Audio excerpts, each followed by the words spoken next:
Okay, I'm back in my local park. Been awake for like 45 minutes now. Um, Feeling pretty decent, not as jet lagged. Feeling a little nervous, a little anxious. My mind's kind of running. My heartbeat's kind of on the faster side. Kind of thinking like, oh, I guess the usual shit. There's some fear of like criticism, fear of judgment. My mind's kind of saying like I'm being incoherent or like weird, or it's a weird thing because it's actually really funny because my mind will literally, like, before I start hitting record, like, for example, I've been awake for a little while now. I've been kind of just sitting, thinking, just processing, waking up. I have like really vivid ass dreams, so like sometimes I get kind of fucked up from from, from being in like my dream world, and I like need a minute to like regain my like sense of reality. So I had some crazy ass dreams. I just like kind of sat outside, waited for my last video to upload because it didn't upload overnight. But it's funny because like as I'm sitting and as I think about like recording and what I want to record, because sometimes, I guess most of the time, I just hit record and start voicing my thoughts. I want to kind of dabble in making like specific videos. It's a little tough though because like I'm not always in the space for it, which I think is completely fine. I think it's completely okay. I think there's gonna be the time and places where I feel really good, really hyped up, really energized, galvanized. It's one of my favorite words recently that I've used with my friends. I want to feel galvanized before I make galvanizing videos, right? Like if I'm like right now, like I don't feel super good, like I'm just like feeling whatever, I don't want to like force myself into like making a super like inspirational, like passionate speech or something. Like I want to listen to my body, listen to my heart, you know, be honest, authentic, be real, and give a real representation of what I'm feeling, what I'm thinking. So I think the time will come for videos like that. The one that have done that for is my favorite video, really, to those who have nothing to live or die for, which as of now stands at about 20 views, I think. And that one was a tragedy, if you haven't heard, because the first like half of it, the video file got corrupted because I ran out of phone storage, and I I lost it. I was only able to upload the second half, which was tragic, pretty devastating, honestly, but that's okay. I feel like it's been a test, and everything's a test, really. If you look at all your setbacks, all your failures, well, first it's a matter of looking at failures as setbacks. And if you look at all your setbacks as like a lesson, like it doesn't really matter what happens in life. Like there's always room for learning and growing. And it really sucked losing that video. I love that video. I poured my heart and soul into that video. I do still have the second half, so I posted that. I was really excited to post the whole thing, but shit happens, right? And all we can do is choose how we respond, and it's okay however we feel. I feel like oh my gosh, I'm deviating so much.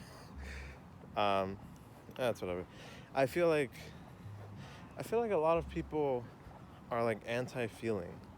That's kind of the feeling I get. Like a lot of my friends, I feel like they're against like feeling, like they're anti-emotion. Like I feel like it is a common thing, like especially in certain cultures. like Mexican culture. My parents are Mexican. A lot of Mexicans are very like like what do they call it? Machismo. Like they want to be macho. They're like very like anti like showing affection, expressing like love, expressing emotion, and shit like that. But I feel like, at least in my friend group, I feel like I see it a lot in the U.S. That's just been my experience, though. Who knows? But I feel like I'm the only one that like values my own feelings, if that makes sense. Like when I was hanging out with my friends and talking about feelings and like shit, like it seemed like they were all very defensive, very like resistant, almost like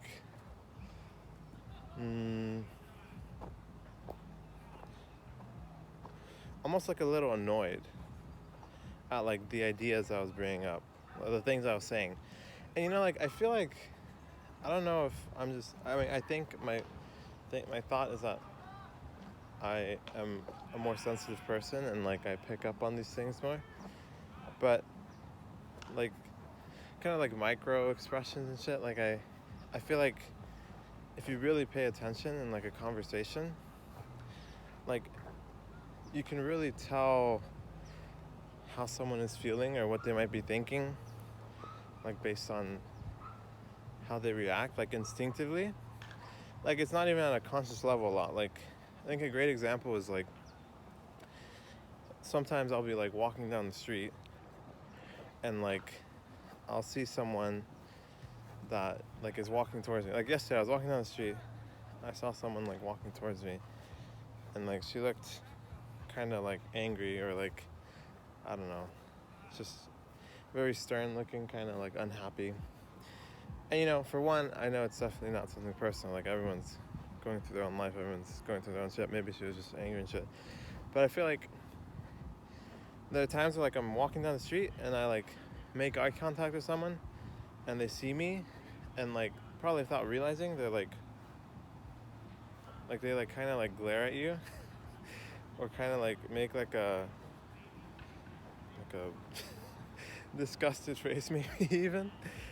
And like I sort of got that sense yesterday as I was filming my first video here back in the US. And like it's not to say that like my perceptions are right? Like I feel that it's extremely important to question and be skeptical of the way we perceive things, because that leads to a very fundamental issue if you don't, which is like if one person says like, oh no, like you did this, like, and this is like the most like common advice people give for like relationships, right? It's like frame things as like, oh, I felt X, Y, and Z. Because when you say like, oh, you insulted me, right? Like you're stating it as like fact. There's a huge difference between saying like, oh, I felt like you insulted me. Because it brings it back to what in reality it is, which is that's how you felt. You felt that they insulted you. And if you feel it, you tend to believe it. So you felt they insulted you, you believed they insulted you. But you have to recognize, I mean, a lot of people don't recognize this, I think. But I feel like at some point, if you want to solve the root problem, you have to recognize that the way you experience things is no more important or more valid than the way someone else experiences things. If you're saying you insulted me and your partner's saying you insulted me first, like you're both gonna get extremely defensive and no one's gonna budge, right? And I feel like that's such a common thing. And I think it's getting worse. It's hard to tell, you know?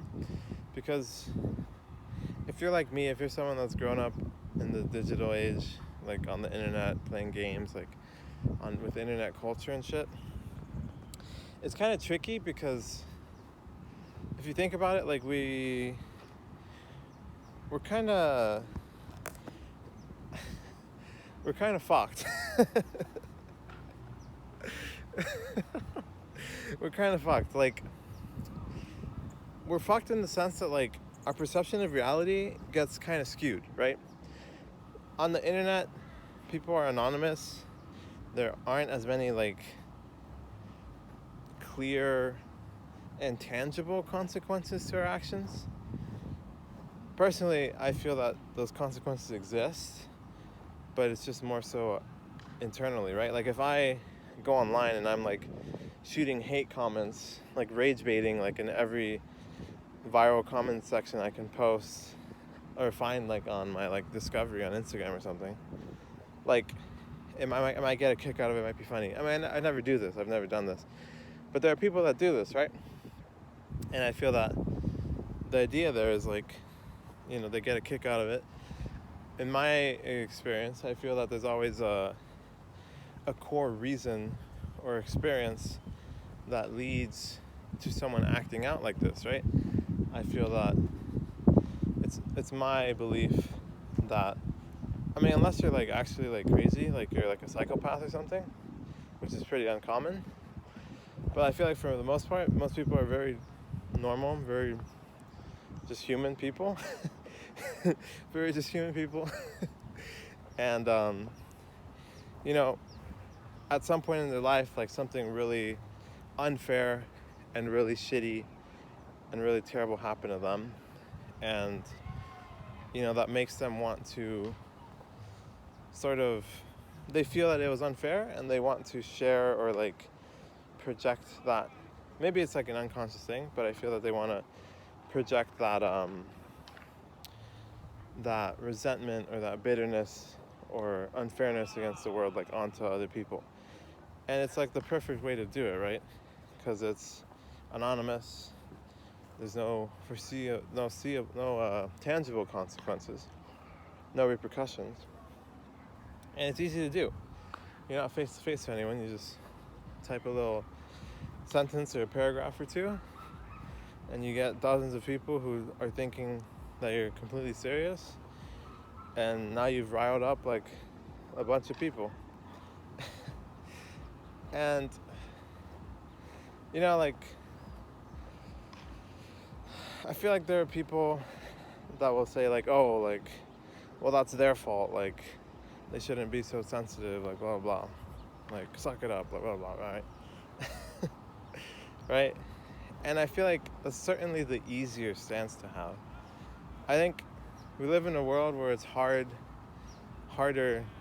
and harder to be compassionate, to be sympathetic, empathetic.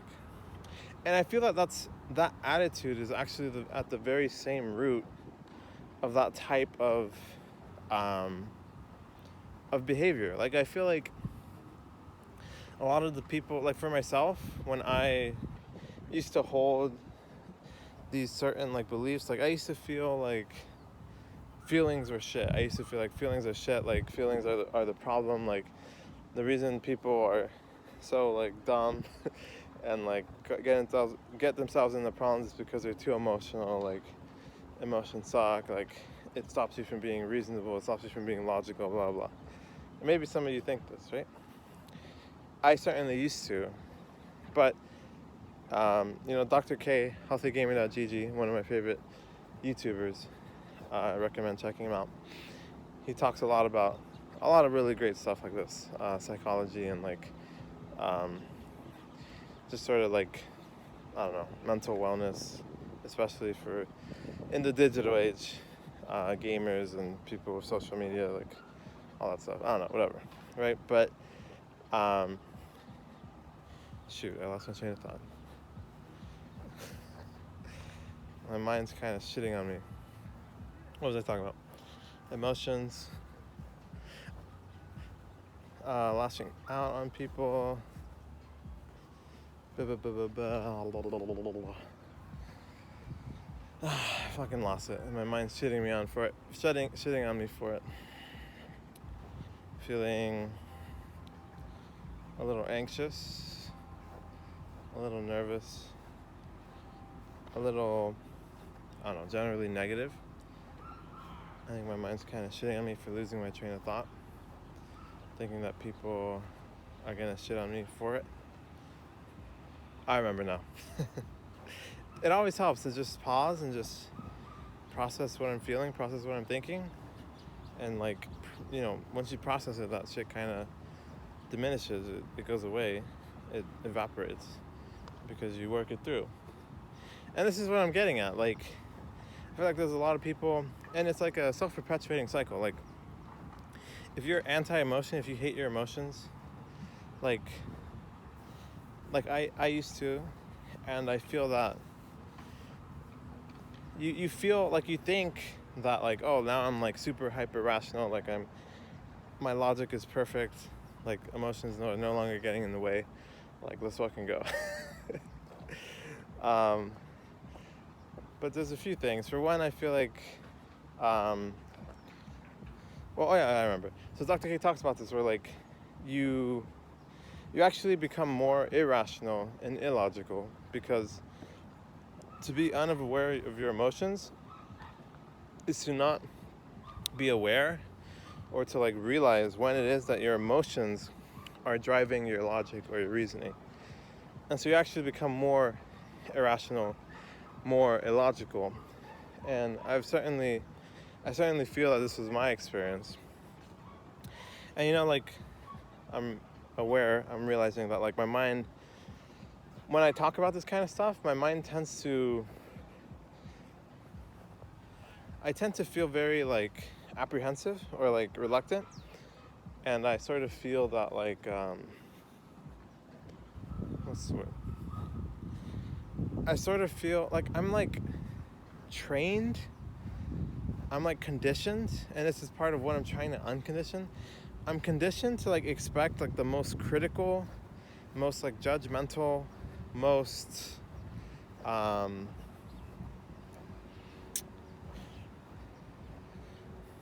most critical, most judgmental, most like negative, pessimistic response, right?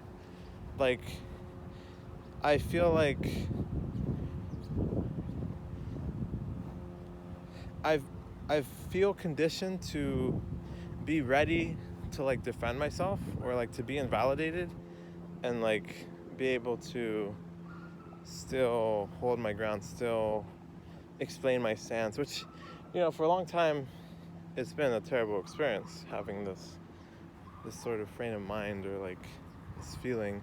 And where that comes from, right, is like I had an extremely toxic friend group for a very long time.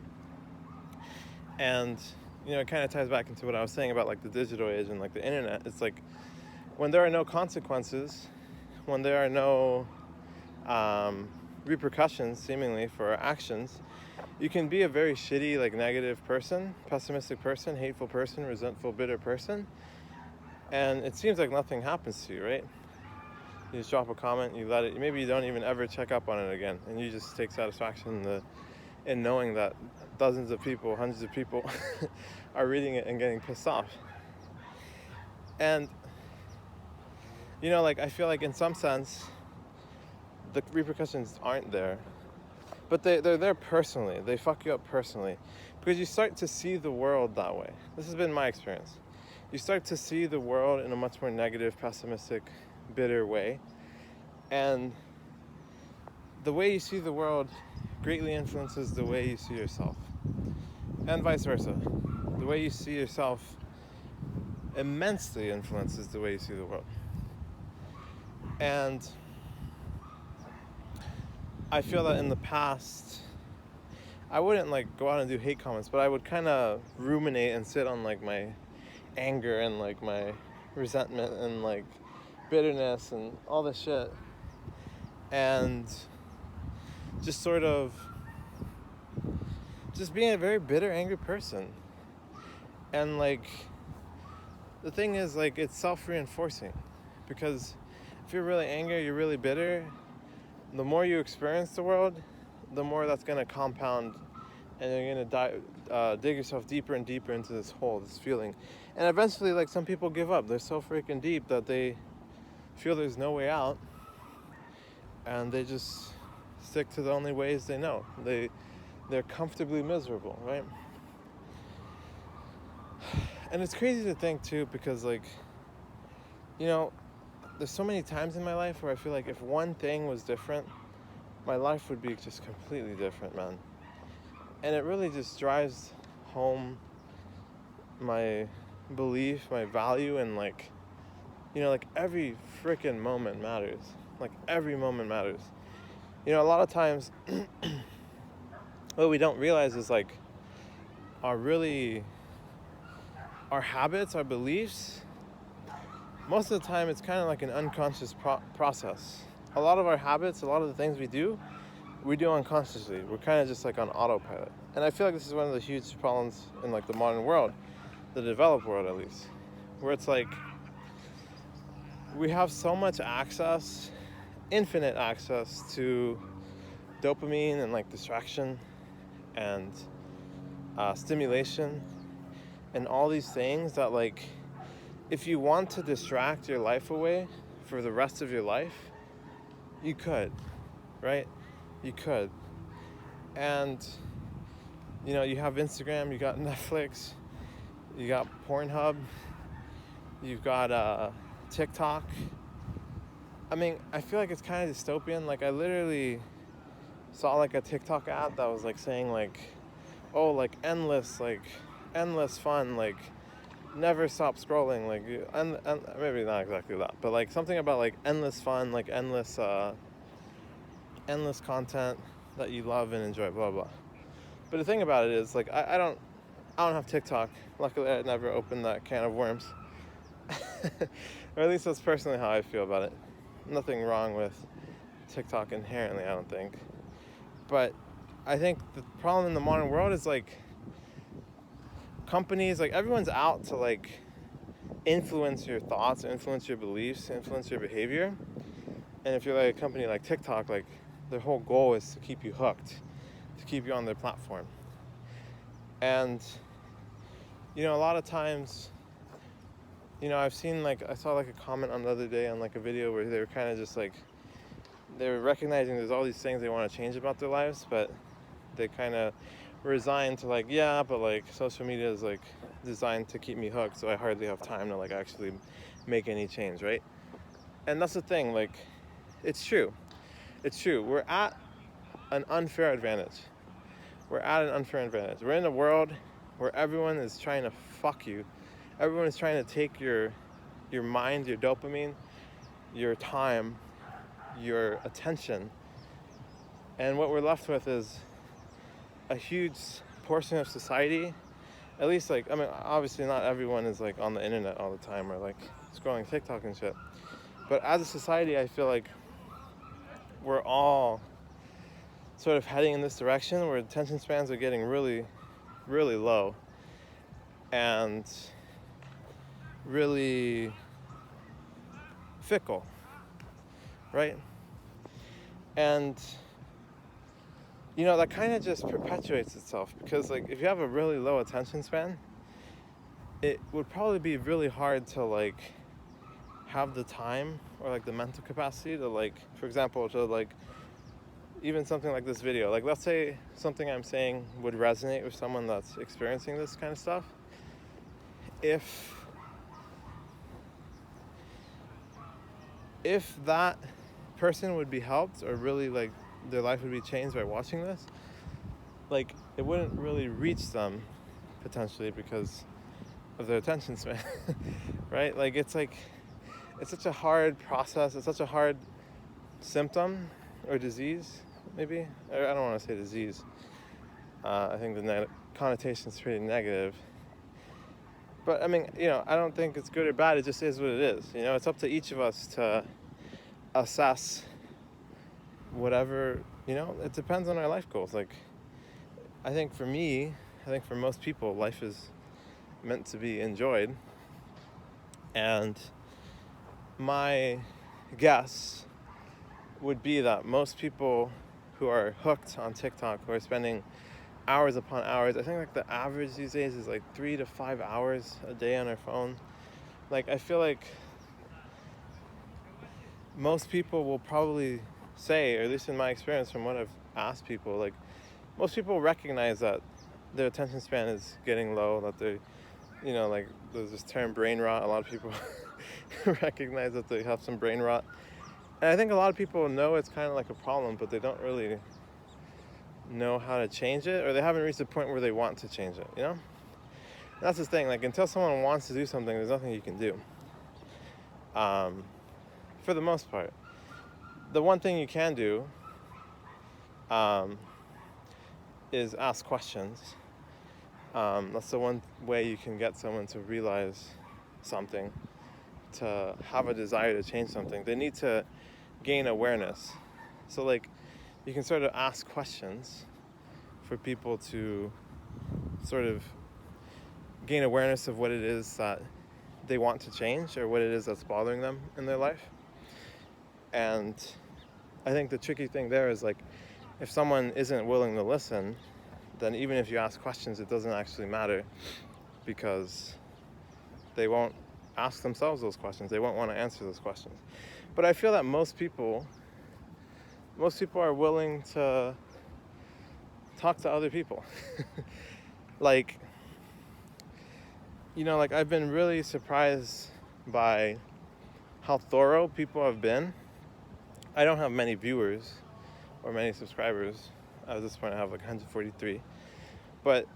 And I don't think people comment super often, but I've been really pleasantly surprised that when I do get comments, they tend to be very thorough, very personal, very like reflective. And I really love that, honestly, because I feel like the energy we bring into a situation is the energy that's going to get reciprocated. And so, like, for me, like, I've been trying to approach these as like trying to be very honest, very vulnerable, very real. And it's part of why I literally just like to record, no edits, no nothing. And it's like a quandary I've thought about. Like, I feel like a lot of the people that kind of would resonate with this the most, or might need it the most, are the people that wouldn't have the attention span to like to listen or to watch. But at the same time, like, I feel like that belief sort of just perpetuates the cycle.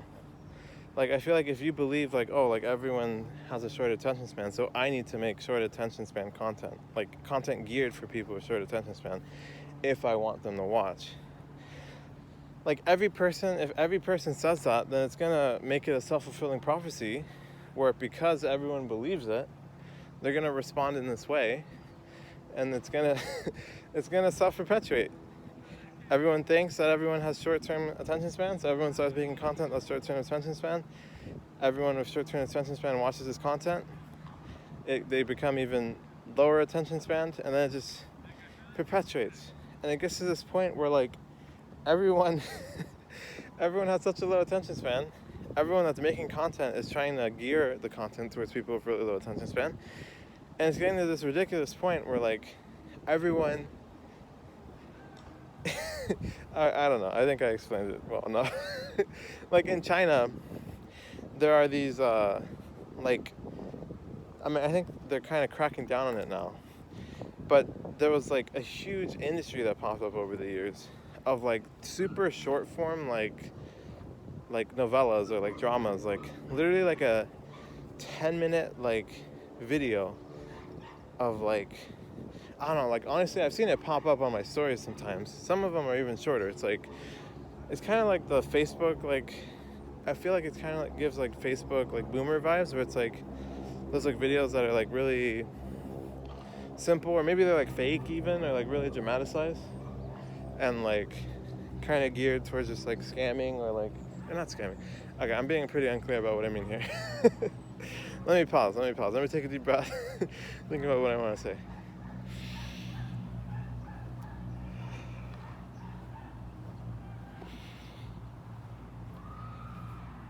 Okay, so I think there's a certain type of content that people create for, like, Facebook, where the majority of the audience, the intended audience, is the Facebook user, which, as a user base, it tends to skew more towards older people, older folks, right?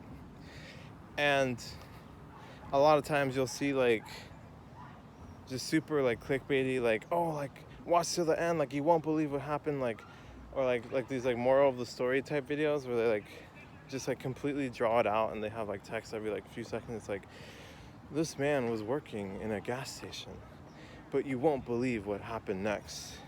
Nothing could have prepared him for what would happen in the next 5 minutes. Let me explain. This man was having trouble at home. His wife wanted to leave him and divorce him, but she would soon come to regret this decision. Oh my gosh, shit like that. I think you might, hopefully you get the gist. Where it's like, there's a certain type of content where it's like, sort of just like hooking you in, and like is meant to just drag on and like just keep you engaged and like just work up that ad revenue and shit. And these, these posts get millions and millions of views and shares. And a lot of time they're genuinely engaging for these people, or else they wouldn't want to watch it and share it. So I guess there inherently might not be anything wrong with it, anything wrong with it. But that's the thing, like, companies, like, people that make videos, like, it's getting to a point where people are getting really good at, like, influencing your behavior and hooking you in and doing things that maybe you fucking don't even want to do. Maybe you hate these videos. I've certainly been there where, like, I'm like, what the fuck is this? Like, people are actually watching this, and then like out of hatred, out of resentment, out of bitterness, like I'll watch the fucking video, or like some of it. And then the watch time goes up, the numbers run up, the analytics are run up, and it just continues cycling through the algorithm and all this shit, And so I feel like that's the state of the world today. Like, everything is meant to gain and hook in your attention. And we're at an unfair advantage. I'll say it. We're at an unfair advantage. We've been handed a shitty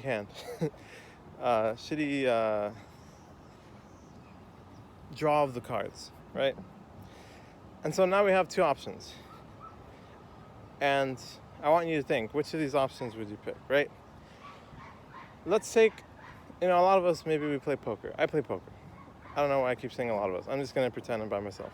Because I am, actually. I'm by myself.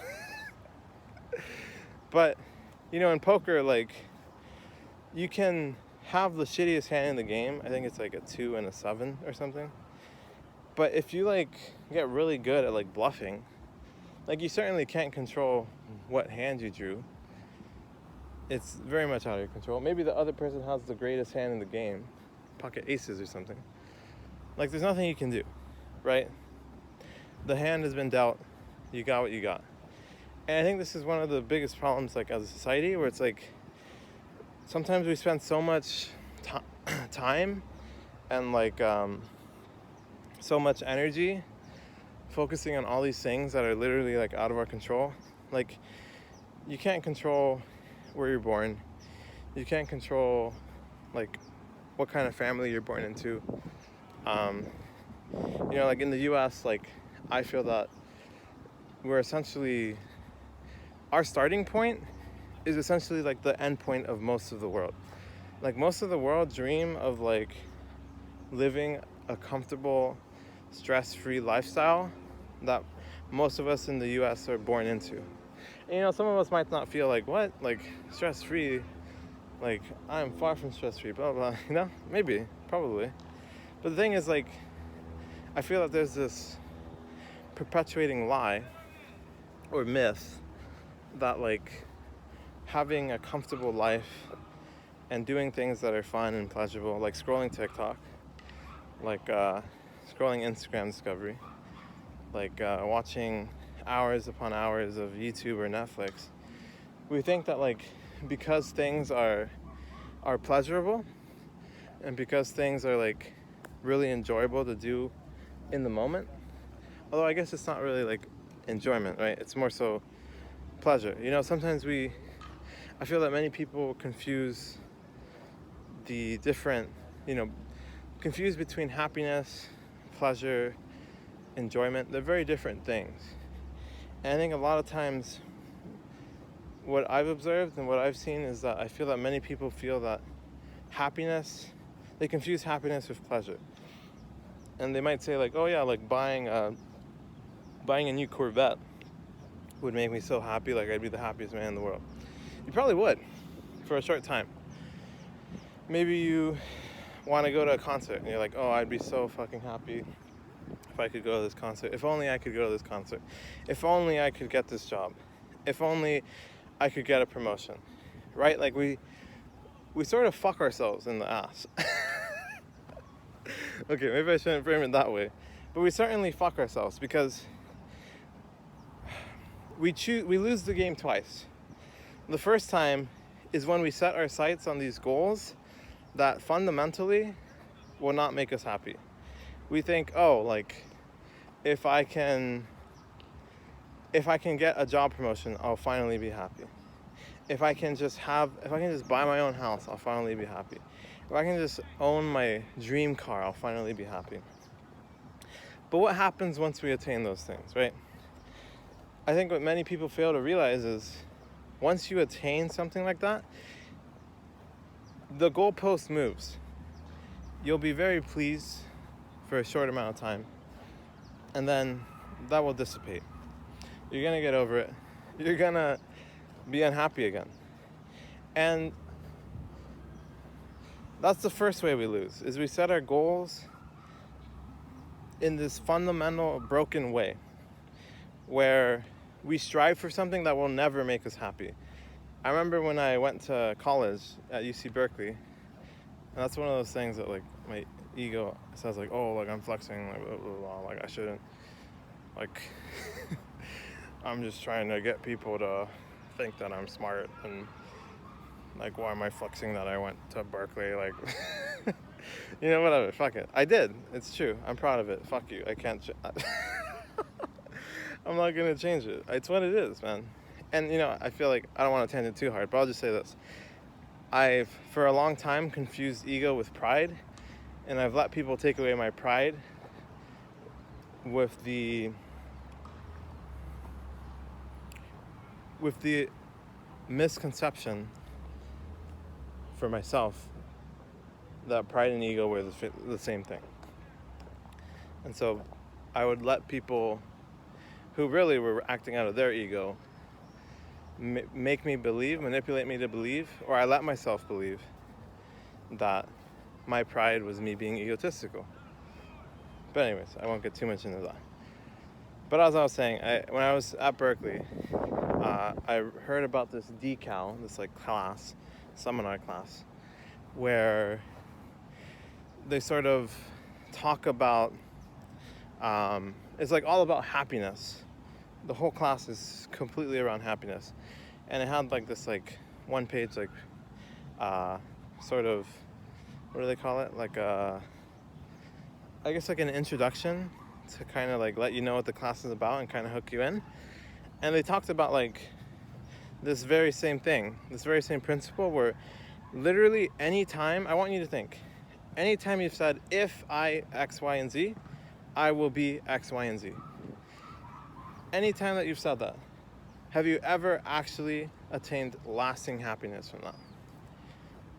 And what you will probably find, what you should find, I think, or I don't know, who knows, I don't know your life. I think sometimes maybe we won't find that. Maybe we'll be resistant to that idea.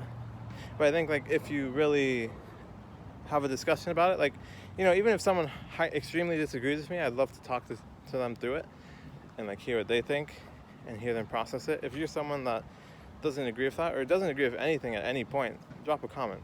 I'd love to chat about it. But I feel that many people don't realize that this fallacy, is that the word?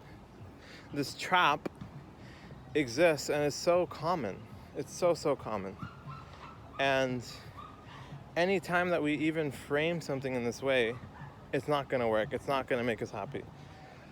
If anything, I think the one thing it is guaranteed to do in the long run is probably make you unhappy. Because if you set your sight on a goal like this, you condition your happiness, your contentedness with something external, something that's for the most part, out of our control, right? Let's say I want a Corvette. And I think if I could get a Corvette, I would be fucking happy. I'd be the happiest, coolest man on the earth. I'd drive it around through Old Town and just feel like a badass. Everyone would respect me. Everyone would like me. The woman would be all over me. Blah, blah, blah. All this shit, right? This isn't my actual dream or anything. But if it was, let's play the scenario out. And now I'm grinding. I'm fucking working like 2 jobs. I'm investing. I'm like super hyped. I'm like, yes, I'm gonna get this Corvette.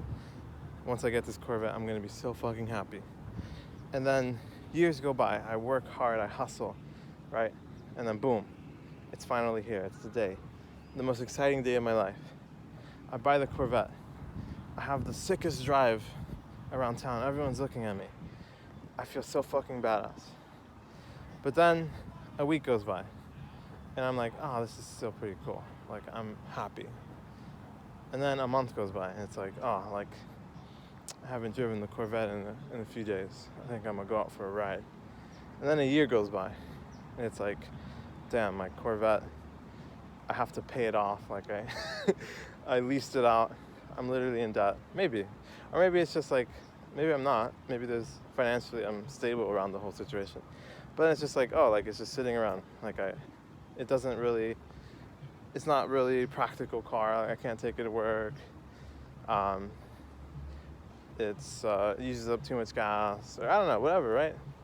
Or it's just like, I'm bored of it, which is probably what will happen eventually. You're going to become bored of it, right? And you're going to need something new. You're like, damn, I bought this Corvette, but I'm still not fucking happy. I was happy for a while, but I'm not happy. Maybe I messed up my goal. Maybe what I really needed, what I really wanted was a Lamborghini. That's it, a Lamborghini. That's what I need. I need a Lamborghini. I'm gonna work towards a Lamborghini, and then I'll be happy, right? And what you'll kind of see is like, the cycle never ends. There's always more to have, and it's limitless. It's limitless. You'll never be done. You'll never attain true happiness in this game, in this trap, in this rat race, as some might say, right? Not to like, I guess, I don't know. I want to be careful about, I try my best to be careful about using words with like negative connotation. But what I'm kind of getting at is like, I feel like fundamentally, societally, like, this is kind of some call it the American dream. I might even venture to call it like the American trap or the American whatever, And then like the people who are really into like, I don't know, maybe there's someone in the chat or someone who's watching this who's like, oh, I want to buy a Corvette. Like, what the fuck are you talking about? Like, you're so dumb. Like, you're just jealous. Like, you don't have a Corvette. Like, blah, blah. I feel like a lot of people respond in this way. And, there's a lot of reasons for why that might be. But my point is,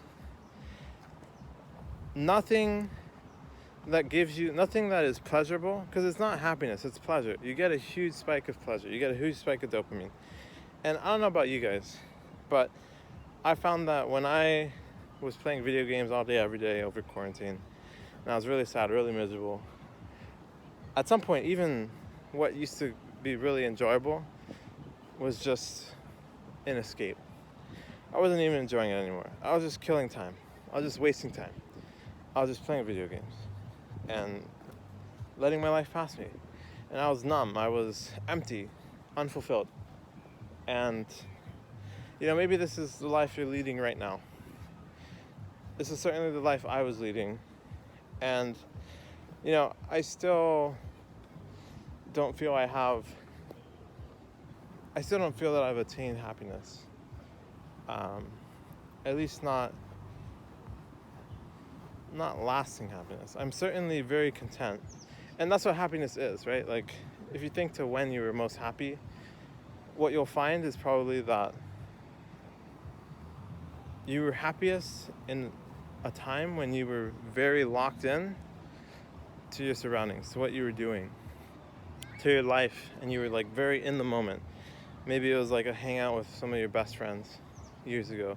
Maybe it was like your wedding day, or maybe it was I don't know, like a family trip somewhere. Like when you are, it's so like paradoxical, or I don't know, just ironic, because the things we do to try to be happy are literally what lead us to be unhappy. Because being happy is being content. Being content is being present, being in the moment. Being present, being in the moment, having no distraction, being fully locked into what you're doing. In order to do that, I mean, a lot of things, right? I think for me, and what I've observed a lot, is that I struggle most when I'm, like, if I focus so much on my past and on the future, and if you focus so much on your past and future, you're probably a very unhappy person. And so why is that, right? So like, the thing is, if you're constantly focused on the past, you're not able to focus on the present, on now, on existing now. And so that keeps you from being locked in, right? And that's part of why I'm doing this and like processing my thoughts, processing my feelings, and kind of like locking in those lessons, and like being very intentional and decisive about what I want to believe, what I want to think, how I want to act, and who I want to be here and now. And also because what I do here and now is what's going to lead. If I'm always locked in and just living in the present, living in the moment, then I'll never have to worry about the past. I'll never have to worry about the future. Because, you know, some people, we might feel that the past is what's holding us back. And maybe it is, in some way. It's certainly possible. The past certainly affects us, but it affects, in reality, what is it that it's affecting? It's affecting our ability to live in the present. And so, if you're able to work through your past in the present, which is essentially, if you're watching one of these videos, that's kind of what I'm literally doing every single time that I film one of these videos. All I'm doing is thinking and like processing my feelings, processing my emotions. But that helps me to like declutter my mind and like, I guess, have a better understanding, a better awareness of my past. And I'm doing that all in the present, right? And what I've sort of found is like, as I worry less about the past, or understand my past, and like sort of come to terms with my past and accept that what's happened is out of my control. The past is in the past. It doesn't even exist anymore, if you really think about it, right? The past is in the past. You can't do anything about it, right? The history, what happened, is done. But I think what sort of holds us back isn't actually what's happened, it's what remains in us from what happened. So for example, like for myself, I have, one of my biggest struggles is this fear of criticism, fear of judgment, fear of failure. And what I've realized is, for most of my life, I've been driven into action, not by love, but by fear.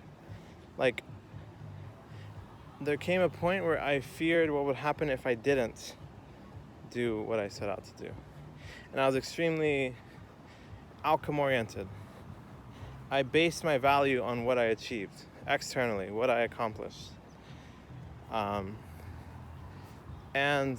let me take off my flannel because it's freaking hot.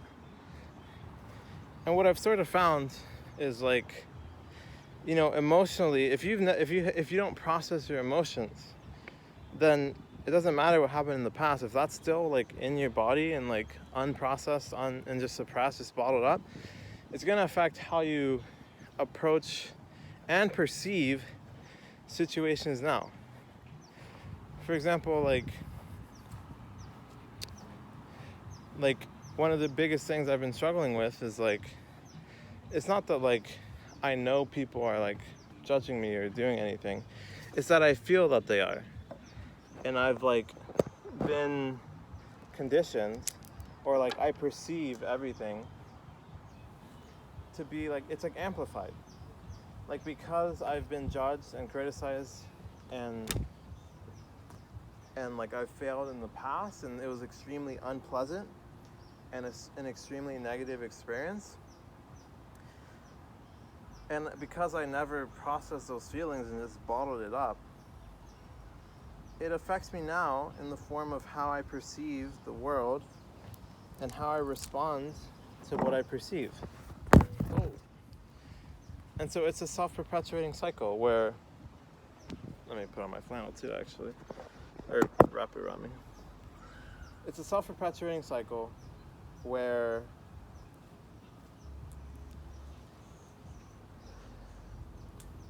because the emotions aren't processed and aren't dealt with, everything that we do, everything that we perceive is in response in a way to those emotions. Because when something happens to us that really hurts us, that really fucked us up, and we never process it, part of our mind's way of dealing with something really painful and something that made us really suffer is wanting to never experience it again. Understandably so. I mean, that's the whole idea behind that mechanism. The mind is a very efficient organ. And there's a reason that our mind does that. And it's to protect ourselves. It's overwhelming. It sucks. Maybe it's heartbreak. Maybe it's grief, the loss of a loved one. Maybe it's getting the worst ass beating of your life by your parents that just traumatize you. It could be anything, right? The thing that holds us back and fucks us up is, or I feel it tends to be not the event itself, but our inability to process the events and to come to terms with the events and to emotionally kind of expunge all that negative emotion and like have like an outlet for it. And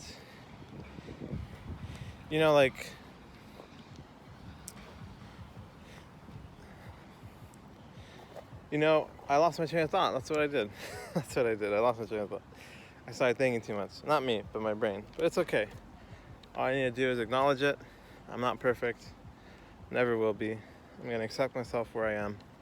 Going to be honest with myself and say my mind is fucked up. Not fucked up, but my mind is fucking with me. Although, honestly, it's not really that it's fucking with me. It's exactly what I'm explaining if I think about it, really. Because what it is that there were some events in my life that were really negative, that really fucked me up. And my understanding is that I never fully processed those events.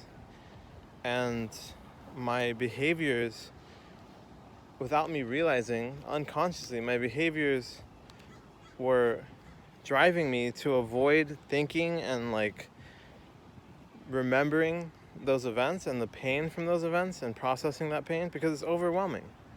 It was too much. And the thing is, like, it's understandable. All these things suck. They really do. And we kind of have to do it at our own pace. But that's the thing, like, we have to do it at our own pace. We have to choose to do it. And we'll never choose to do it until we're aware that it's something we want to change. And if we're not aware it's something that we want to change, then it doesn't matter what anyone does. It doesn't matter what anyone says. It doesn't matter what anyone does. If we're not willing to listen to anyone and we're stuck in our ways, we're just gonna shove everything off. We're gonna find holes in the logic or holes in the reasoning. And like, I used to do this all the time, and this is sort of how I realized all these problems with myself, is that I started, I'm a very introspective person, and I started to kind of be introspective about my introspection. if that makes sense. And I realized, like, I was noticing these certain patterns in how I approached different situations, right? Like, I was noticing, like, okay, like, for example, I'm pretty insecure about dancing. And there was a time where I wasn't aware of that. I wasn't willing to be aware of that. The fear of the judgment and the criticism and all this would be too grand for me to want to be aware of it, to be willing to be aware of it. And so what I found is that if there was ever a situation, like a party, or I don't know, maybe someone invites me to a club or something, like if there's a situation where I might need to dance, and I would have to feel the embarrassment and the shame and the guilt and the insecurity of feeling like I'm horrible at dancing and I can't dance and, like, you know, all these things, then I'm gonna find an excuse to not fucking go to that club or that party. And that's what I did. That's what I realized, is like every time this was happening, I realized, like, nah, like I don't want to go. Like, I would find reasons to not go, and then people would be like, what? That doesn't make any sense. Like, what do you mean? Like, why would, let's just go for like an hour. Like, let's go for 10 minutes. If you don't like it, you can leave. And it's like, nah. And then, you know, like I jump to another excuse. I'm like, nah, I just don't actually really want to go out. Like, blah, blah. Right? Maybe you've seen this in like other people. Like, what I've realized in myself is, like, when my logic and my reasoning is actually really fucking flawed and doesn't actually make any sense, that's when I realize that it's not because it has much less to do with, like, that surface level thing, I guess. Like, it has much less to do with, like, the dancing. It has everything to do with the emotional state I would be in if I had to dance, or if I danced, right? And I realized, like, it's not that I'm afraid of dancing, I'm afraid of what would happen if I danced. And I've noticed that for myself, this is how my mind automatically approached situations. It's like, if there's an emotional fear, an emotional I don't know. Yeah, I guess like an emotional fear. Like, if at an emotional level there's all these negative, terrible emotions that I don't want to feel, and this trigger, for example, dancing, would make me feel all those negative emotions, then my mind's automatically going to come up with reasons to not go. But we're not always aware of it.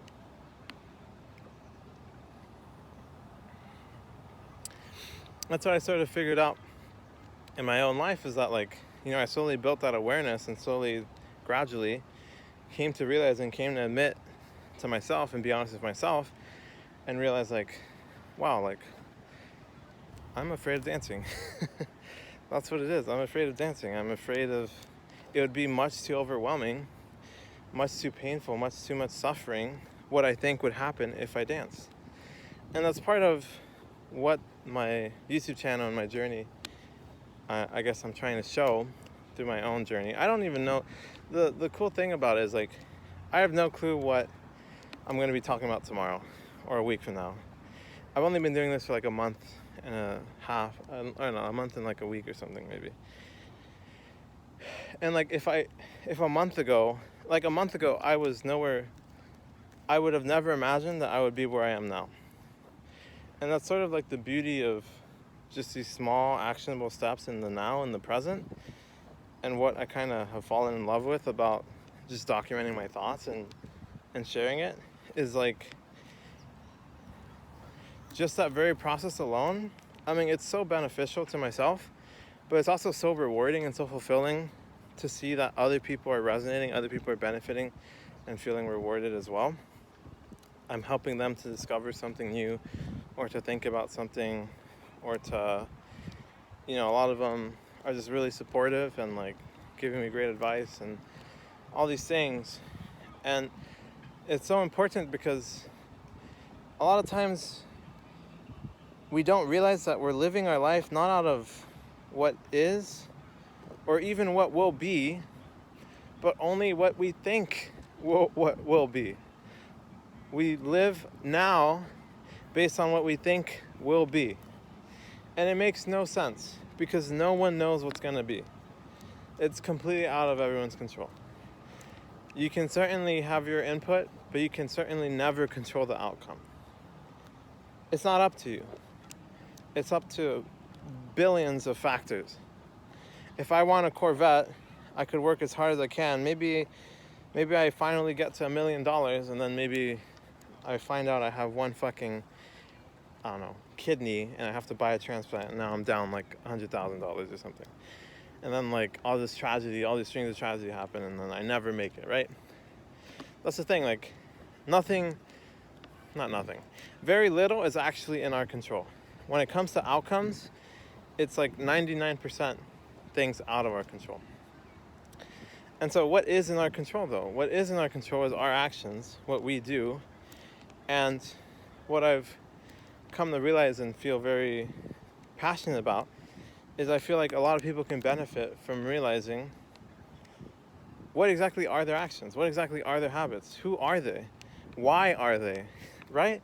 Like these are the kind of questions I've been asking myself and trying to dive deeper into and figure out is like, who am I? Why am I? Why am I who I am now? Who do I want to be? Why do I want to be that?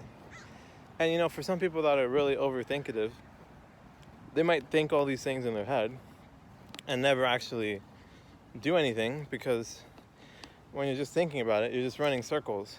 And a lot of times you're like in these like paradoxical loops, or like just like logic traps where like you feel like you're being logical, but you're actually being super irrational and making no sense.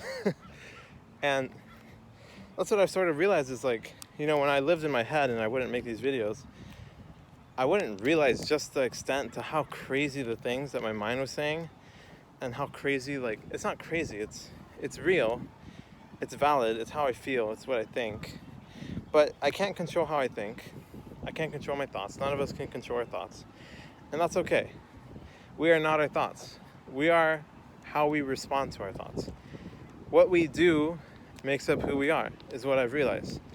And for myself, I've realized that making these videos and getting my thoughts out of my head and into the world, just hearing it, just saying the words and hearing the words that I'm thinking.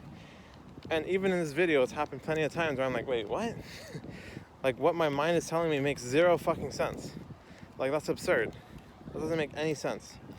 And you know, I think it's happening less and less because I'm much more aware. I've built so much more awareness of my mind and of myself, of my emotions, of my feelings, that have allowed me to be very decisive and intentional, and to decide what it is that I want to do, what it is that I want to respond to these thoughts. How do I want to respond to what I'm thinking? How do I want to respond to what I'm feeling?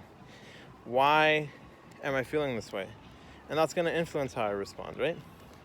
Maybe I don't know why. And that also influences why I respond. One of my favorite quotes, I kept talking about it yesterday, is like, true knowledge is knowing you know nothing, right? And I feel like that's kind of what a lot of my journey has been, is like admitting to myself, being honest with myself, accepting with myself that I don't fucking know a lot of things. And I don't have awareness. I don't have knowledge of what exactly is driving me to make certain decisions, to have certain habits, to have certain behaviors. And that's an amazing starting point. If you have no fucking clue what to do with your life, that's an amazing starting point, because that is awareness. That is the only step you need. As soon as you have awareness, if you just keep... Let me think about this. All you need to change is awareness.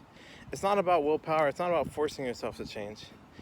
It's about asking yourself questions and figuring things out, understanding yourself. And eventually what you'll find is you'll have some new knowledge. Maybe you don't know who you are today, or you don't know what you want to do. If you ask yourself and you try to understand yourself, and you have an idea, and you have some ideas of what you want to do, and you have some ideas of what you don't want to do, and you have a lot of things that you have no fucking clue about whether you want to do it or not, now you have this knowledge of these three things. And now, if you want to figure out what you want to do with your life, which I think everyone does, it's one of the most common problems in the world, I feel like, the modern world at least. Like, if you have this awareness, that's all you need, because from there you can just keep asking yourself questions, keep trying to understand yourself, and eventually you'll reach a point where you'll want to change. And until you want to change, no one can make you change. And I think this is clearest when you try to help someone else who doesn't want to change. You try so many things, you try to help them. Maybe they're addicted to opioids or alcohol or whatever. Like, I mean, it's a tragedy. It's sad. I had a friend who was really suicidal at one point, and it was just shattering to me, devastating, that like I was trying so hard to help and nothing I did or said was able to. I mean, he's alive, he's fine. he's in a good place now. This is like a decade ago, and it was extremely frustrating and devastating for me to feel so powerless in helping him to change. But that's the thing, the root of the essence there was that he didn't want to change. And until someone wants to change, it doesn't matter what you do, what you say, nothing will make them change. And that's a tragedy in life, honestly. It's a really sad thing. The best thing you can do, if they're willing to listen to you, I feel that the best thing you can do is help them understand themselves. Because it's through understanding that you build awareness, and it's through awareness that you can build the desire to actually change. And what I hear a lot is like people thinking they want to change, but finding excuses for it. And what I've absolutely been doing the exact same thing, and that's something I've realized as I make these videos, is like, it's not that I don't want to change, it's that there's something that I fear more. Let me think about this. It's not that I don't want to change, it's that there's conflict in my desire to change. There's a part of me that wants to change, and there's a part of me, let's say 49% of me wants to change, but 51% of me is fucking dreading changing. It's scary to change. It's unknown. That's one of the scariest things there is, not knowing what will happen. Having a risk of failing, of losing it all, whatever, you know? And I feel like a lot of society is built on just minimizing risks, just having the most comfortable life possible, having plenty of money, having a house, like going to college, like just distracting your life away, I feel like is really what it is. And let me think about what I just said.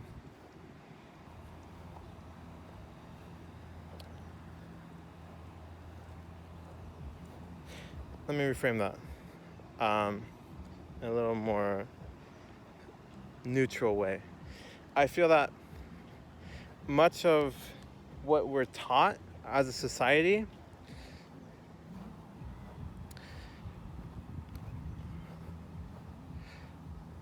focuses on safety and comfort, which I guess in a way makes sense, because what you want as a society is the most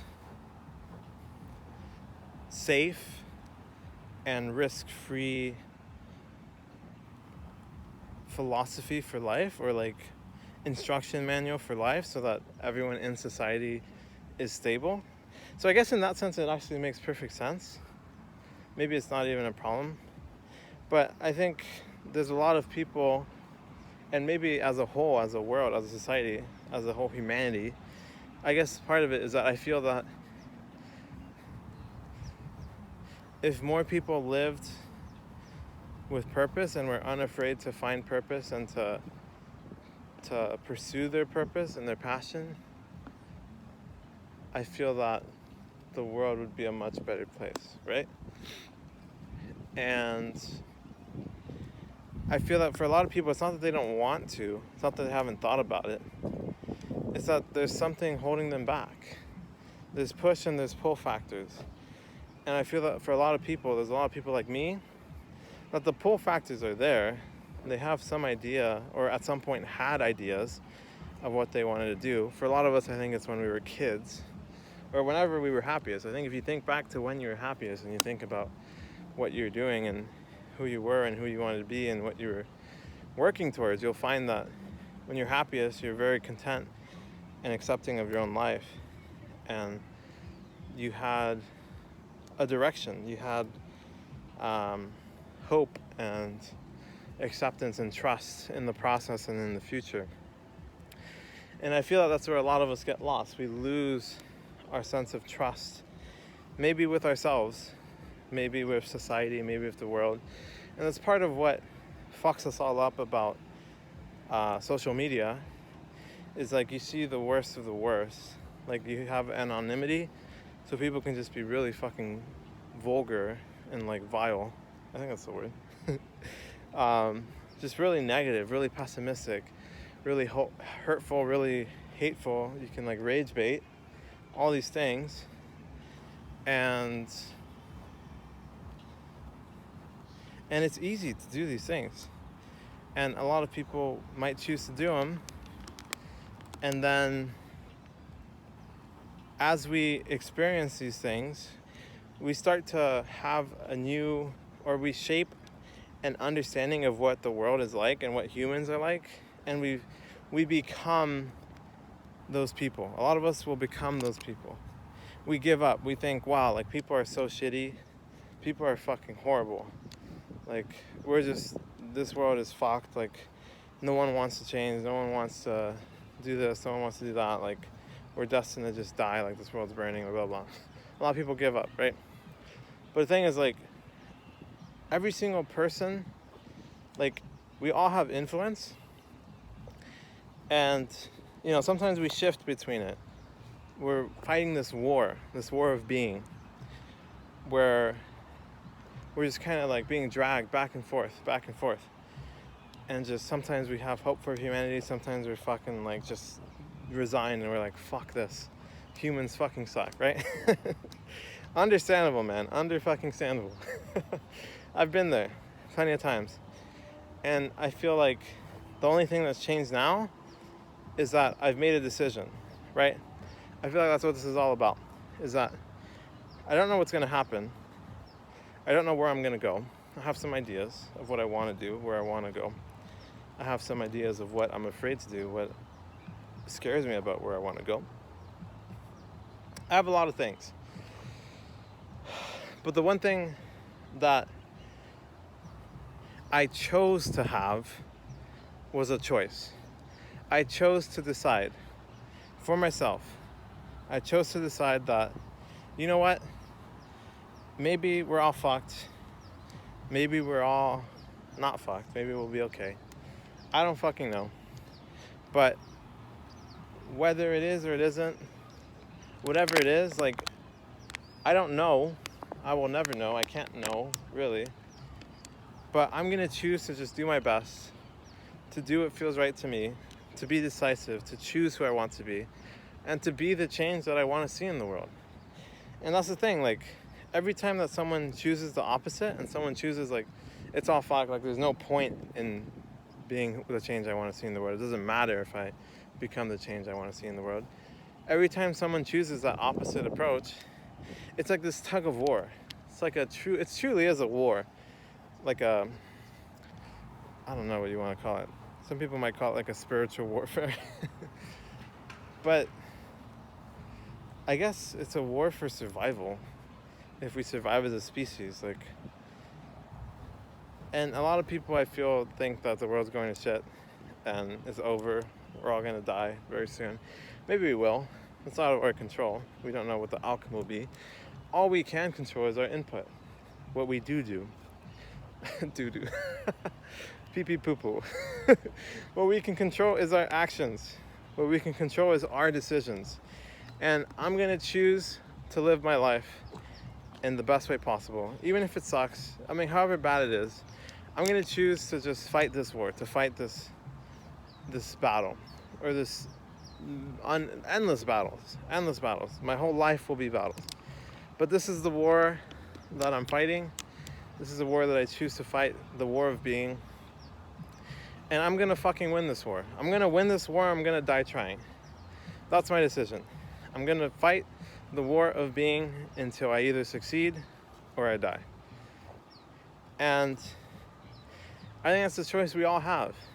Whether we want to fight in this war or whether we want to give up and see the world burn or just end our own life.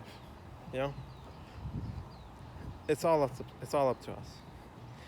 And I think what makes it so hard is that it's the harder choice, right? It's hard to fight a war with ourselves. It's fucking hard. And it sucks. A lot of the time it sucks. It's gonna suck. If you're deep in a hole, it's gonna fucking suck for a very long time. It probably will. But that's the thing. As soon as we accept ourselves, as soon as we make that choice and we come to peace with it, and we're honest with ourselves, like that's all we need. I feel like people just dig them. I've done it all the time. I used to dig myself in a hole. I would feel shame and guilt for having dug myself in a hole. So I try to cope with that shame and guilt and do more things that just dig me deeper in the hole. I feel even worse. So I go do even more amplified things that will just dig me deeper into the hole. And I feel like this is in the cycle. This is the cycle that so many people are living in. So many of us are living in. We're digging ourselves in the hole. We feel bad because we're digging ourselves in the hole, so we dig ourselves deeper. We feel bad because we dug ourselves deeper, so we dug ourselves even more deep. It's absurd if you really think about it. And then some of us, our minds are so negative that they're like, "Oh my gosh, it's so absurd. I'm so dumb. Oh my gosh, I'm so stupid." And then you dig yourself even deeper, right? It's crazy, man. It's absolutely crazy. It's mind-boggling, right? But there's no shame in it. It's okay if you feel shame, but that's the thing. Like, we can't control our thoughts. We can't control our feelings. We can control how we respond. And for me, I've decided that no matter what I feel, I'm going to accept it. I'm going to try my best to accept it. I can only do my best. I can't do any better. I'm not perfect. No one's perfect. All I can do is try my best. I'm going to try my best. I'm going to be honest with myself. And I'm going to accept myself where I am. Those are like the 3 driving principles that I've sort of decided on for my life, that I feel like that's all I need. Like, if you just try your best and accept that you can't do any better than your best, which is, it sounds really obvious, but then, I don't know, some people are really resistant to the idea. Never mind. You know, what more can we do? I think the biggest thing that we struggle with as a humanity is that we focus on what's out of our control and not on what is in our control. And there's a fuck ton of things out of our control, man. Fucking bazillion, gazillion, blah, blah, blah, blah, Google, blah, blah, blah, things that are out of our control. And if we can just accept that and accept ourselves, accept that who we are now, a lot of it has been out of our control, out of my control. Who I am today, some of it has been in my control, a lot of it has been out of my control. I can't control how people around me act. I've had a lot of negative influences. I've had a lot of toxic people in my life. But I can't change that. All I can change is how I respond. And that's what I'm going to do. That's what I've set out to do. That's what I'm doing. And I'm going to do my best. I'm doing my best. I'm trying my best. I'm honest with myself. I accept myself. And, you know, I just remembered, I never closed off this idea from like 40 minutes ago, but the second way we fuck ourselves, the first way we fuck ourselves is by pursuing a trap. The second way we fuck ourselves is by hating ourselves for falling for a trap, right? Kind of falls into the same idea. And so to break the cycle, you have to decide that you want to break the cycle. And you won't want to break the cycle until you realize and admit that the cycle is broken and it's time. You know, maybe that wheel has a fuck ton of momentum and it's going to be very hard to stop that fucking train from rolling and leading you to the ends of the earth, but you're going to do everything in your power, little by little, to slow that train down, bring it to a stop eventually, and then fucking rewind it. Bring it back. Undo all that fucking shit that you've decided to do, because that's what's gonna help you change, is taking responsibility and accepting that you play a part. You have a part in this game, on this train, on running this train track. A fuck ton of it is out of your control, but you play a part, and you can either choose to take as much responsibility as you can for your actions and your input into this fucking void, this crazy world we live in, and you can choose to be responsible for it, for yourself, even if it's unfair. Maybe it's unfair as fuck. It very well could be. Maybe people are fucking shitty and did some shitty ass fucking things to you. Very possible. Accept it. Accept your feelings. Be patient with yourself. Love yourself. Accept yourself. Be honest. Try your best. And if you can just do that, you're good. You're good. You're gonna do great things. You're gonna feel much better. Or maybe you won't. That's the thing. It doesn't matter. It doesn't matter how you feel. It doesn't matter what happens. You can take solace in the fact that you chose it. You can take solace in the fact that you chose. You chose your path. You don't know where it's going to lead, but you chose your path. You came into it with your eyes wide open, and you knew the consequences. You knew the risk. You knew the possibilities. Maybe you will fucking die trying. Maybe you won't. Who fucking knows? No one knows. Except that true knowledge is to accept that you know nothing. So accept that most of the things in this life we do not know. Accept that you know some things. A nice little biscuit, nice little brownie of things. And focus on that brownie. And focus on raising your awareness and seeing beyond your little brownie bite. And increase what you do know. And beautiful things can happen. Beautiful things can happen. Alright, it seems that I am seems that I've reached I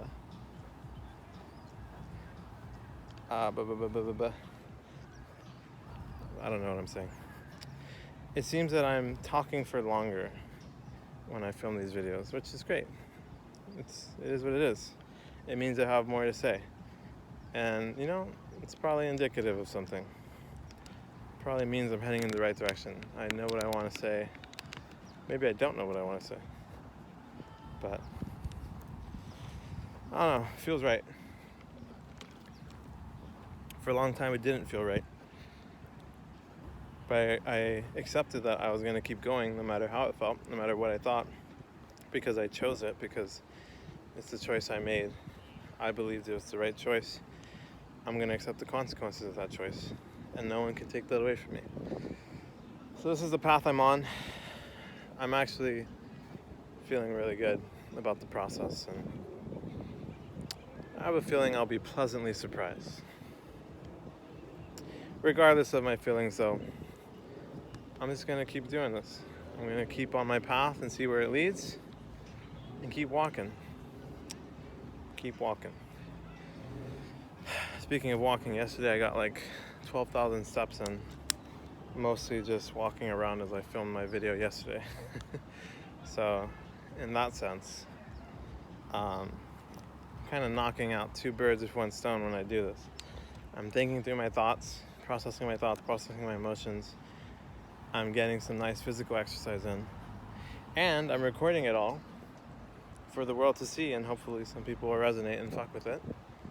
And you know, I feel that's certainly the direction things are going in, and I'm only growing in subscribers and view count and comments and engagement and all that great stuff. So by all means, I feel I'm heading in the right direction, baby. And that's the hardest part, is like when there's no indication that you are heading in the right direction. And it's gonna probably feel that way for a long time. If you've really dug yourself deep, you're not gonna see the light for a good while. But until you choose that you're gonna dig yourself out until you see that light, and you're gonna keep going no matter what, then you're just gonna keep digging yourself in. You have to realize that you're digging yourself in before you can realize that you're gonna stop digging down and you're gonna start digging up, no matter how hard it is. So I am certainly feeling like I am digging up. Even if I'm not feeling that I'm digging up, I believe and I trust that I'm digging up. And, you know, at some point, my feelings will align with what I believe, because, you know, for a long time I was digging myself down. I realized I was digging myself down. Even though I decided to start digging myself up, my feelings, my thoughts were still trying to dig myself deeper down. But all I had to do was just observe them, just be aware of them, and recognize them. All you have to do is build awareness, man. It's fucking insane. Awareness is the genesis of all things, man. Nothing changes until you're aware that you want to change it. It's beautiful. I love awareness. It's so fucking sick. It's like a fucking superpower, man. Awareness and consciousness, it's so fucking sick, man. Oh yeah, let's fucking go, baby. Yeah. Oh my gosh. Some birds are fighting. Oh, that's a beautiful bird. There's a red head over there. I would show you guys, but I think if I walked up to it and tried to get a view of it, it would probably fly away. Also, I feel like, I don't know, I've started thinking about doxing and, like, I don't know, just keeping my location a little under wraps, you know? Just a little. Oh man, which just reminded me of something that happened yesterday. Should I talk about it?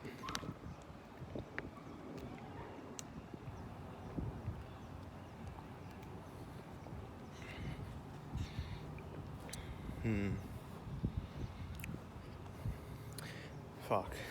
Let's see, do I want to talk about it? Let me think about it. That's the thing. Maybe I feel that I should talk about it, but do I want to talk about it? Will future me thank me for talking about it? Will I choose to talk about it? If I choose it, then I'm going to take solace in that I chose. But let me think. Let me think for a second. Ugh.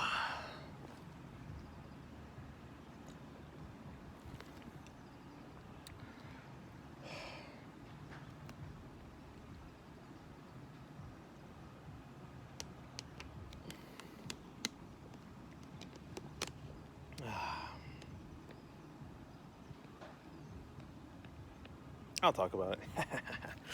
So yesterday, it was my first full day in the U.S.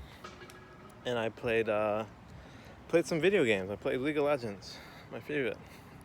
I hadn't played it in like 4 months because I was in Asia, but I fucking played. And you know,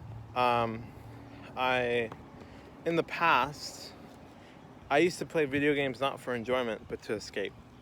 It actually kind of ties into everything I've talked about, where video games was used as a distraction, as an escape from reality, from a life not worth living, from a life where I had nothing to live or die for. I was just existing, living for myself. And you know, I think because of that, I felt some guilt and shame around video games, and like I kind of became very idealistic and told myself I wouldn't play, or I shouldn't play, or this or that. But I actually really enjoyed playing. I think I might have gone a little overboard. I played like 7 ranked games with my friend. But something really interesting happened, really cool, where my friend was live streaming it, and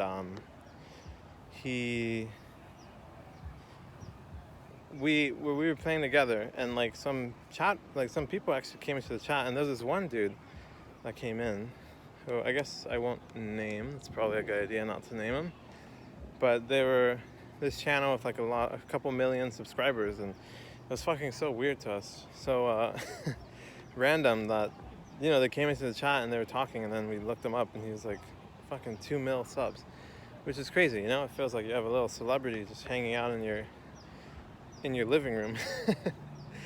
But it's funny, man. Like, it was really interesting talking to him and getting his perspective on things. And you know, I feel that this is certainly someone that I think most of society would hate, like the kind of content he creates. It's kind of he even admitted it's like a little rage baity. It's worked up. It's like dramatized. A lot of skits that are kind of like meant to be controversial and kind of just pick up traction and shit.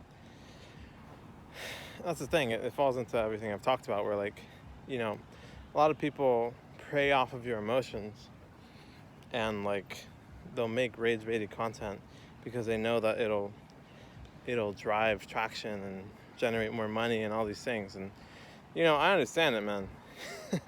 I fucking understand it. The dude was racking in money. He fucking had some luxury cars and shit, you know? And that was part of like what he was making these skits about.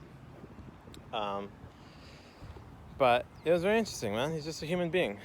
And you know, I was pretty like anxious and kind of nervous having him in the chat. It was very weird. Also, in general, I had never live streamed before. My friend was live streaming. I didn't live stream, but I want to give it a try. Actually, I feel like some of my audience base, my small audience base, my 143 people behind this camera right here. I feel like it seems that some of them might be like gamers and into video games and stuff.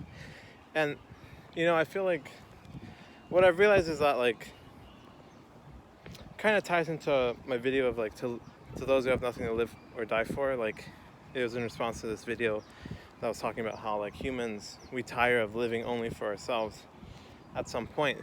And this is a realization I had at some point in my travels, where I realized like if I'm traveling only for myself, only for pleasure, like it gets really unfulfilling and boring really quick, and just numb and like soul draining. And it's fucking true, man. I feel like it's true. Like, we do tire of living only for ourselves, and I think some people certainly try to live only for themselves, and they end up to be very miserable. And it's a weird thing in the U.S. because, like, I feel like as a society, there's a principle, a value instilled that we're a very individualistic society, and we feel, or like we're kind of taught to be very independent, very self-sufficient, all these things, right? And it has its pros and cons, you know? I spent a lot of time in China where it's kind of the opposite in some senses. It's very communal, very kind of like do what's best for the greater good. And you know, I feel like that's why there's so much misunderstanding, or sometimes just hatred and like ignorance and stuff. I think that's what breeds so much misunderstanding, is that like both sides live such fundamentally different lives with such fundamentally different values. And I feel that in that scenario, it's very hard for people to, if they believe very strongly and identify with their beliefs, it's very hard to say like, it feels impossible for there to be another way of life that is also right. Like, it's sort of like this like duality where like, I don't know if that's the right word, but some people feel that like, a lot of people feel that they're right, so everyone else is wrong. Understandable, it's a very easy way to go about life, but it's a fundamentally broken system of belief, I feel, in the sense that like, if everyone always believes that they're right and everyone else is wrong, which, you know, arguably I would say is the reasons for war in its essence, but there's no way to bridge that gap in understanding, or to bridge that divide. And I think that's one of the greatest faults of humanity, of the human condition. Although I wouldn't say it's the human condition. It's what humans are conditioned so far to this day. But humans are very malleable. So it makes us very special. We're very adaptable. And we're able to go against our primitive and like just sort of gut instincts and shit. Like, you know, consciousness is a very powerful thing. I love it. It's fucking amazing. Awareness is sick, man. You know, oh my gosh, I just had the thought of like, what if like one day like I fucking blow up and I have like a merch store and I fucking have a shirt that says like, awareness is fucking sick, bro. I could see that happening someday. That's funny. Anyways, we can dream. What was I saying? Yeah, I feel like that's one of I'm gonna sit down. I've been walking so long. Oh, I feel like that's one of the fundamental problems is like we all feel we're right and we're unwilling to accept that maybe other people can be right too. Maybe it's not mutually exclusive. So yeah. Anyways, I don't even know what I'm talking about. Why I brought all that up. Oh yeah. We streamed and we played video games with this guy, and you know, I used to be very idealistic and like, you know, if I just like saw this guy's channel on YouTube, I would definitely feel very judgmental. And I kind of did have those thoughts and feelings pop up, but you know, I have the awareness now where I can control it and still approach the situation with respect and like, and an open mind and trying to understand them. And so, you know, I did. I tried my best. I asked a lot of questions. He seemed to recognize that he made like rage baity type content, and like, you know, for him, YouTube was kind of just like a job. It was like a work, and it was work, and yeah, it's just very interesting. But it's honestly so rewarding to be someone that can suspend my beliefs in order to understand how someone came to believe their beliefs and like who they are now. And it's a really beautiful thing, and I feel like it's certainly something that I really care about and I'm willing to live or die for, and something that I think my content will revolve around, trying to understand others. And I have some ideas and stuff, but we'll see what I do with it. I don't really know what I'm gonna do, but I know that I feel right about the direction I'm heading in, and I've chosen the direction I'm heading in, and I'm gonna accept the consequences. I'm gonna accept the risk and see what happens. And I think what a lot of us realize is that at some point, you know, just choosing is just such an important step, because no matter what happens, you can take solace in the fact that you chose and it's your choice. And I think I'll be pleasantly surprised. I think most people, if they just choose the path they want to go on, they'll feel very at peace with it, and it will actually paradoxically bring them to where they want to be, even though they let go of the desire to be there, if that makes sense. I would explain it, but my brain's kind of fried now that I think about it. But anyways, I guess what I'm getting at is like, we played games and it was pretty enjoyable. I used to play video games to escape, and I think it kind of triggered some of those old feelings and that idealistic view that I shouldn't play video games, that video games are bad. But it's not that simple, man. Everything is a shade of gray, I would even venture to say. Oh, that's a bar right there, bro. It rhymed. But yeah, and you know, it was enjoyable. It was really enjoyable playing games. I feel that like, if I play games and I live stream, and like, you know, it could be that people really enjoy that too. And like, I feel like it could be really fulfilling to generally be a role model. I feel like I want to be a role model. I feel like there are people who will listen and resonate and respect me and want to like spend time with me, understand me, like understand themselves, like all these things. You know, whatever reason people hang out with other people, essentially. That's what it kind of is. I trust that there are people that want to hang out with me, that I'm worthy of being hung out with. You know, and I already trust that for myself. I like hanging out with myself. That's part of why I think I can make these videos. I think I used to love hanging out with myself, to the point that I would hang out with myself more than with other people. And I think I'm certainly heading in that direction again. I've reached a point where I'm very comfortable with myself, and I enjoy being with myself. But, you know, a lot of us hate being with ourselves because we hate ourselves. And that's okay, man. Just accept yourself where you are. It's alright. It's alright, little bro. Here's a fist bump, bro. Oh my gosh. It's alright. Just accept yourself where you are, man. We're all gonna make it. We'll all be okay. Be honest with yourself. Accept yourself. Try your best. What more can you do? What more can you do? But anyways, I feel like it could be really cool to just kind of hang out, play video games, and I feel like it could be pretty fulfilling to talk with people. And like, it was really interesting, like having that dynamic of like having chat and like talking to chat and talking to people and stuff like that. And yeah, I don't know. I mean, you know, that's one of the things where like parasocial relationships, there's definitely like the extremes of it, and like there's very negative consequences, I feel, in a lot of cases. But as a whole, I mean, it can certainly function as a very helpful and like healing tool, you know, for people that there's a lot of lonely people out there who want to be understood, who want to have company, and there's nothing wrong with that. And you know, I think a lot of times, because I spent so much time on the internet and around toxic friends, I would always view things in the most like pessimistic, critical way. But what that really just does is paralyzes you. You feel like nothing is right, because you can be pessimistic and toxic about anything, literally anything, and nothing will ever be right. You're just stuck in your head for eternity, essentially. And that's what I kind of realized, and what I'm kind of working myself out of. And it's been a great journey so far. I've made a fuck ton of progress. I'm proud of myself. Let's fucking go. Fist bump for me. Can I get a fist bump? Give me a fist bump. Let's fucking go. Oh, baby.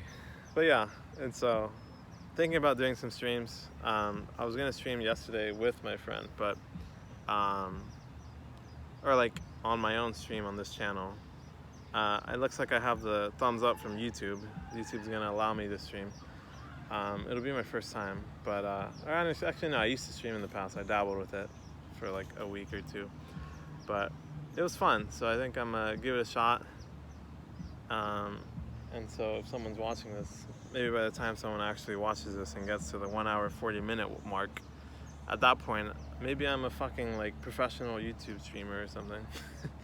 I don't know. I don't know if that's my end goal. I feel like it could be fun, but that's the thing. Like, I want to be flexible. I want to just live life in the moment, do what feels best, do what feels right, and grow. Continue growing. I don't want to just stagnate and stick to one thing. I want to do what feels best, what feels meaningful, what I'm passionate about.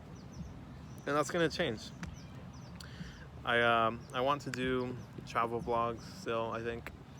I want to do videos like this probably, maybe. Although I feel like as I go on, there will come a point where I don't need to do videos like this. I'll have such a impeccable and like pristine relationship with myself, like with my mind, like awareness of myself, that rather than all the negative habits that were formed when I was unaware, I will have a fuck ton of just great momentum and excellent habits that I will have formed from deciding to form them and being intentional and mindful about it. So maybe one day I won't even document my thoughts anymore. I won't need to, because I live a life so bountiful and abundant and beautiful that I don't need it. I live in perfect harmony with the world around me. We'll see, man. We'll fucking see. It's only been a month and like a week, but man, has the progress been astounding. Beautiful things, man, beautiful things. And I finally feel like I'm getting excited about life again. And that's fucking beautiful. That's fucking beautiful. So, might start streaming, might play some league, some cheeky little league games. I've took this approach yesterday of being very, like me and my friend, I wish we did it on stream because it was such a great conversation. But we sort of did like this check-in of like ground rules and stuff for how we wanted to play the game and like play ranked. And we just communicated really like well, really effectively, and created an understanding of like what our goals are, what our principles are, like what our rules are, what our boundaries are. Like, for example, I don't like to forfeit games. I feel like we should always try our best, no matter what. And my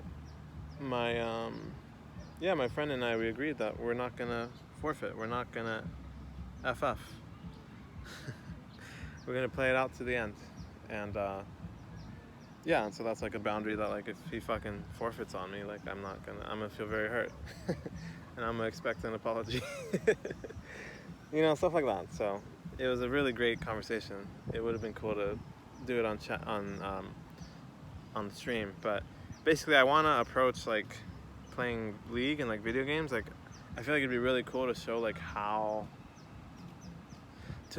empowering and how different the way we approach a situation can affect the situation as a whole, right? Like when you're playing League, you're one of 5 players, but like if you use your voice and communicate and shit, like you can highly influence what other people think, even if they're not talking back.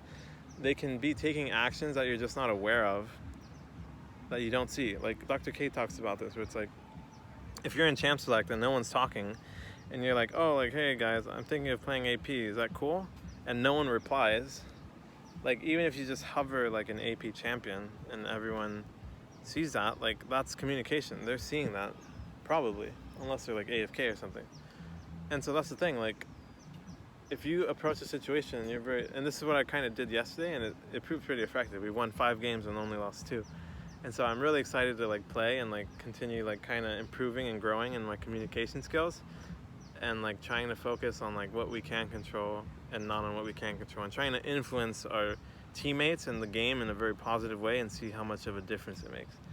And I would venture to say it makes a huge difference.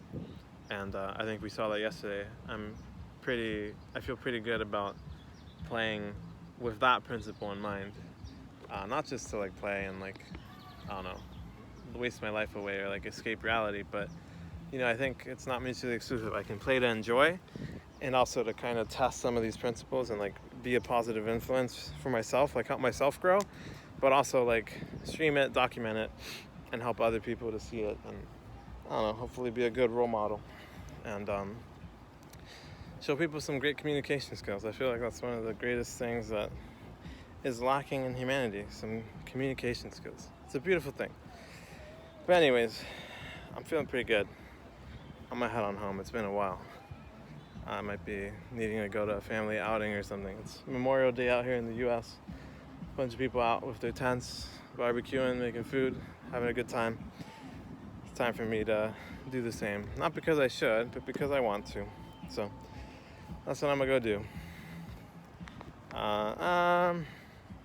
Yeah. I feel like one day it'd be cool to do a stream like this, where I'm literally just thinking and talking to viewers. I don't know if I have enough people like in my like enough subscribers and stuff that would like actually, I don't know, that's the thing, I don't know.